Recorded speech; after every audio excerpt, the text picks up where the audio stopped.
Guys, it's Jeremy here on Metal Music Meltdown, back with another video. What we have for today, guys, is another album review. This time we're checking out the latest offering from Pagan.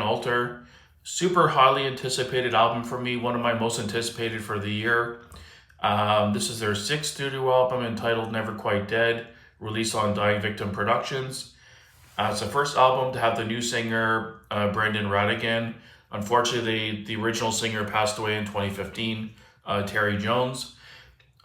This is a unique band. They formed back in 1978, part of the new wave of British heavy metal scene. And it was founded by the father and son duo of Terry Jones, who was the lead vocalist, and then Alan Jones, the guitarist and backing vocals. And then they released a bunch of material, or recorded, I should say, a bunch of material between 78 and 82, and had like a demo back then in 82. But nothing got an official release until way until 1998, and it was just called Volume 1. And then they released a bunch of albums in the mid 2000s, and then the last album was in 2017, which was my original introduction to the band, The Room of Shadows, which I freaking love that album. It's killer. It was the last album to have the previous vocalist on it. And I went back and listened to all their previous albums that they released, and they're all killer. None of them are bad. They're all home runs, in my opinion. So super pumped for a new album. It's been 8 years since the last album. I'm assuming that's a big part because of the lead vocalist passing away in 2015. So they probably had to kind of decide if they wanted to continue or, get a new singer or call it quits. And I'm really glad they made a new album, because this album fucking kills, guys. Very unique band. They're kind of, like I said, that sound of that old school traditional new wave of British heavy metal, classic heavy metal, doom metal, early doom metal as well, and very unique sounding band. Not for everybody, but for me, they kind of pull at the right strings and the right buttons. And just to my ears, it's just gold. And the new album, guys, yet again another year-end contender. But let's jump right in. Again, it's called Never Quite Dead. It just released on Friday, April the 25th, 2025, again through Dying Victim Productions. And it's got 8 tracks in total, 38 minutes in length. Starting off with the album cover, pretty cool album cover. It suits the band perfectly. Pagan Altar, the way it looks and everything. Kind of black and white imaging, the name on the side. Just really cool artwork. I think it really suits the band and the album really well. And the opening track, Saints and Sinners, just an upbeat rocker, high falsetto vocals, very uplifting song, good like high energy song to start the album. Really cool guitar riffs and just a really rocking song.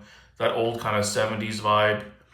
Hard rock and a mix of little doom undertones mixed in. Really, really good tune to open the album. One of my standout tracks for sure. And then the next one, Liston Church, another really cool rocker. It's got a lot of doomy elements in this one, a little bit more doom-driven, more slower tempos, and definitely using a lot of minor chords in this one, very low-tone guitar tones. I love the guitar tones and the solos in this album, and the slow, tasteful guitar solos with the picking. It's very bluesy sounding and really crisp and clean. It just sounds beautiful and amazing.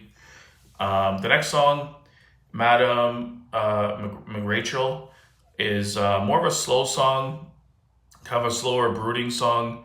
It does have a little bit of guitar and drums in there, but it's more of a slow burner, but sounds really pleasant to the ears, very sonically pleasing. Love the vibe of that song. And then it leads right into Madam Rachel's Grave, which is a much more heavy up-tempo song, much more rocking, heavier vibe, and the drums on this song, and when they open up, are just so thunderous and hit so hard. I go back and listen to those drums every time. They just have so much pump to them and so much power. It sounds incredible, like thunderous drums in that opening. It sounds amazing. And then after that, they go to number 5, Well of Despair. Really kind of bleak, kind of depressing song, but in the best way possible. Again, it's a very slow and brooding song with like really slow tempo, more emphasis on the vocals and the slow guitar. Drums are more very minimal in this song. The guitars are just beautiful and really soft notes and kind of lingering song, kind of blows by like the wind. Really cool, depressing but really cool song. Definitely more of a headphone song in my opinion. And then the Dead's Last March, I think was the opening single from the album. Really good rocker again, more a little bit up tempo, very doomy. Um, Kind of a blend of like Black Sabbath meets Jethro Tull kind of vibes. Really good rocker, great vocals on this one, great guitar riffs, and just a really well composed song. Love that song as well, one of my favorites. Number seven is an instrumental called Westbury Express. It's a minute and a half long. To my opinion, this is the one skippable track on the song. It just sounds okay. It doesn't even sound like crazy epic or anything. It's just kind of there.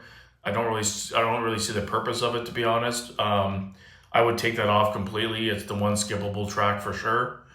And then the last song on the album, Kismet. It's over 9 minutes, and it's kind of an epic. The first like almost 3 minutes of the song is very slow, a slow burner, kind of drags along, but not in a boring way. And then at the 2:45 minute mark, it just punches in with guitars and drums. It really hits hard. Sounds so epic and like uplifting and epic. Just love the way it sounds, and then kind of slows down again. Kind of goes along for a bit with the guitars and the vocals.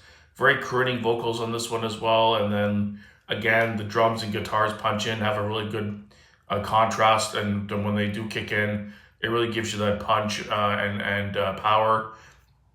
Really good song, doesn't drag at all for 9 minutes. Again, and more of a headphones song as well. But overall, I fucking love this album. First listen, my initial reaction for the first listen was like, this is really good. In the back of my head, like a rating would have been like an 8 out of 10, 8.5 maybe. But after like my second listen, third listen, that went skyrocketing through the roof because I'm like, wow, this is really fucking good.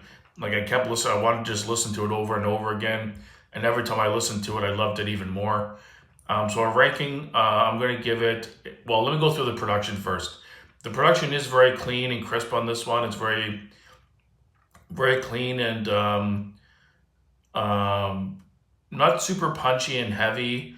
Just the one song kind of had the more heavy drums, track 4. Had the drums that really punched. I think they really lifted the drums in the mix on that one. But overall, the mix and the production is pretty level. Very more subdued and somber, but I think it suits the movie music perfectly.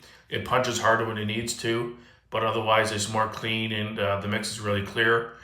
And overall ranking, guys, I'm going to give this a 9.5 out of 10. It's a near perfect album. There's that one track, Whisper Express, the instrumental is a skippable track. If it wasn't for that, it would have been a 10 out of 10 album. Easily contender for the year-end list. There's another one that's up there to contend for the top 10.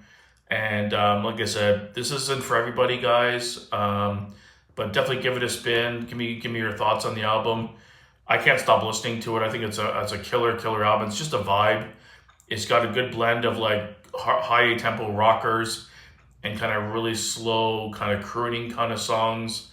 But they're really well executed. Great musicianship, great vocals. The new vocalist is really good. He does them justice. I think he really good fit for the band. Yeah, I'm going to be spinning this continuously for the next while. So let me know down below, guys, what you thought of the album. And stay tuned for more great content. And keep it metal.